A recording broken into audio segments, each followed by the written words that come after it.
I'm just test riding a Whyte Glencoe, which is their adventure slash gravel bike at the £1,300 price point. It's got the SRAM Apex 1x setup, which has the double click shifter. I think that's going to take some getting used to. I've just been in a situation where I just kept changing into a bigger car on the back, and I couldn't get it to go down, and in the end my legs are whizzing round and I'm going nowhere, and it was a disaster. But I guess I'll get used to that. The tyres are pumped up rock hard from the shop, and they're noisy, but they seem to roll just as fast as a skinny tyre.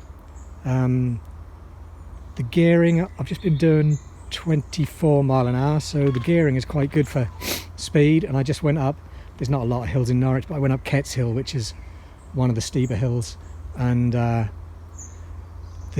big car on the back was enough to get me up there without any trouble. So gearing's pretty good for a mix of road and off-road. It's got these hydraulic cable brakes, so it's hydraulic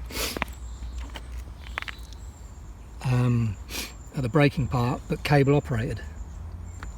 They seem pretty good. They don't stop you on a button like the big rotors on my Scott Scale cross-country bike, but they're way better than the rim brakes on my road bike, and I think I like them.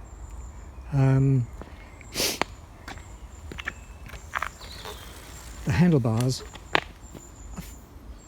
Jesus, they're ginormous. I think they're ½ a metre wide. Very strange. I don't know.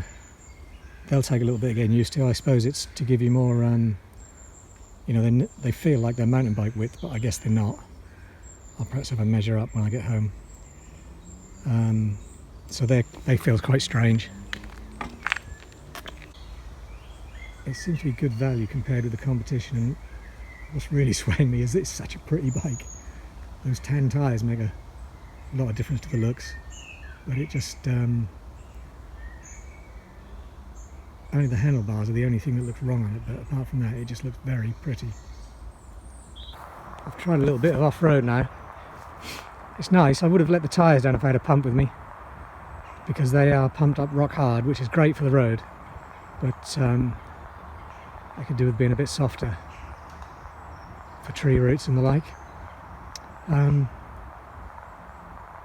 few more things to note. So I'm getting more used to the SRAM shifters. They're not indexed very well actually, so I'm missing a few gears, but minor problem. And the gears are there's quite big spaces between the gears, so you know it's a big change each time you do, but you've got the whole range, or a big range, enough of a range to cope with most things on the road.